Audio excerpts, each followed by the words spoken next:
Hej og velkommen til Emil og Antons talkshow. Det her det er sidste dag, og i dag vil vi være lidt mere aktive og interviewe nogle flere mennesker, og få nogle flere med heroppe i studiet, og måske også få nogle clips udefra, hvordan det går med, at de får det hele til at virke over i salen. Ja, nu må vi lige høre, hvad Anton han siger. Ja, som sagt er det sidste dag. Det er i dag, vi optræder, så det er en stor dag. Folk er nervøse, spændte. Lad os bare gøre det. Nu sidder vi simpelthen her i studiet med Giacomo og Emilie, og nu får Emilie lige mikrofonen. Mange tak for det, Anton. Hej med jer. Jamen hej. Hej. Ja, jeg har hørt noget om, I skulle have en scene sammen. Må jeg lige høre lidt mere om det? Ja, det er en scene, hvor jeg dør. Og det er ret sjovt. Jeg dør også. Ja, altså hvad har I så lavet hele ugen? Gætter ikke på, at I kun har øvet teater. Jeg gætter på, at I også måske har lavet noget andet. Eller er det kun det, I har lavet? Jeg har sovet. Og spist mad. Drukket vand. Ja, hvad siger du, Emilie? Vi har ikke rigtig haft tid til andet. Vi har kun lavet teater, så vi har faktisk ikke haft tid til at sove. Ja, det kan vi ikke. Det kunne vi ikke. Nå, jamen vi siger bare tak. Hej, nu er vi så tilbage i studiet her sammen med Louis. Ja, tak for det, Anton. Hej med dig, Louis. Hej. Hvad har du så lavet i den her uge? Jeg har sat scenen op, og så har jeg været i kor og lærer sange. Ja, det er noget fint tøj, du har på. Altså, tror du, det er noget, du vil have på en normal hverdag? Personligt, så vil jeg ikke sige, skal jeg have det. Ja. Okay, men Louis, hvorfor er det egentlig, du sidder i varetager herinde i vores studie? Fordi jeg har omega fodsvamp.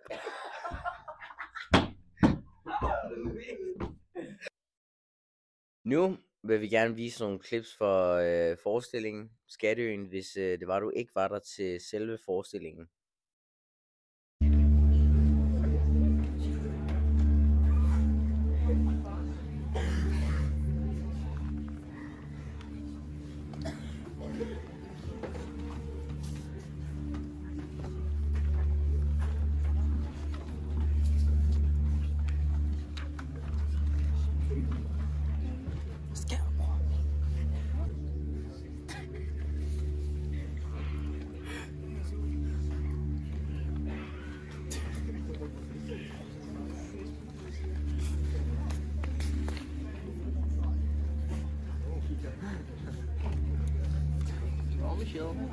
Michelle.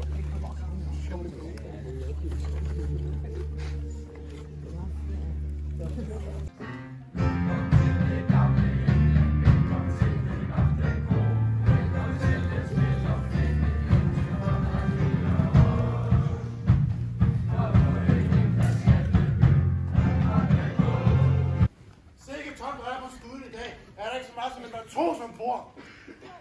Skam mit liv. Nå, så rotterne er ikke gået for skive endnu.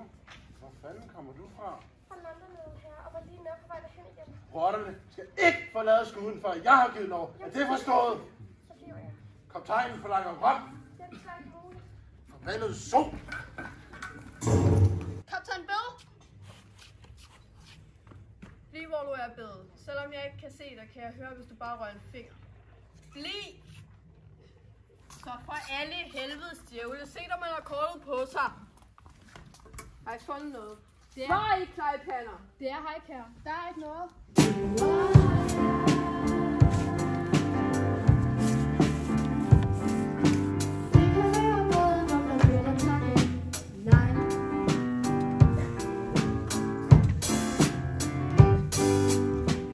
Det er til søs, vi skaber vores imperium. Og som en god englænder kan jeg ikke sidde det overhørigt. Men som en god englænder må de også have tæring efter næring. Vores ædelse særkende er orden i pengesagerne. Så lad fornuftig beretningsmandship gå i hånd med andre engelske dyder, så lidt skønne gods forbliver deres hænder.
Welcome to Bristol, sir. Kom herhen, Jim, og få en lille skud med den gamle ven, der sidder her. Nu skal du få en... Ja, den slyngel burde hænge i galgen med reb om halsen og tunge ud af munden. Kaptajn, er der overhovedet nogen, vi kan stole på? Godsøjens egne folk kan vi stole på, men resten er en bunke slyngel.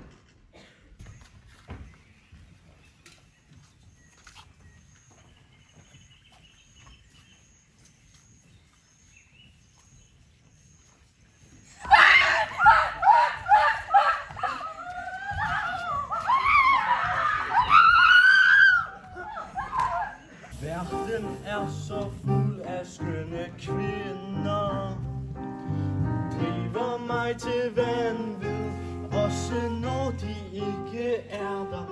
Tankerne om kvinderne forsvinder, når man bor så lang tid på en øde ø som mig, så tænker man på Rockefort en tanker, vi så hjem til at være som helst for fita. Piger kan være hvad, og det er kan møde os for Greta. Ost jeg vil have, ost jeg må have ost.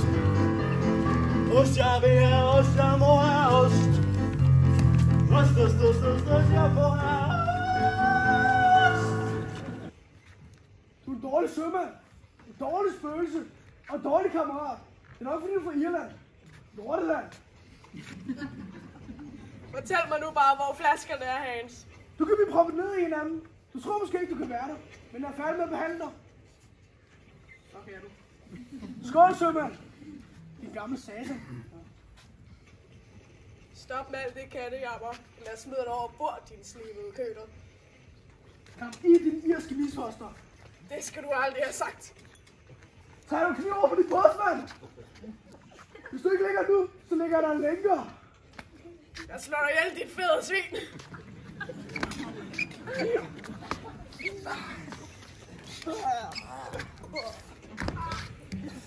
Fik du støjsvær i munden? Din idiot.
Det var simpelthen det.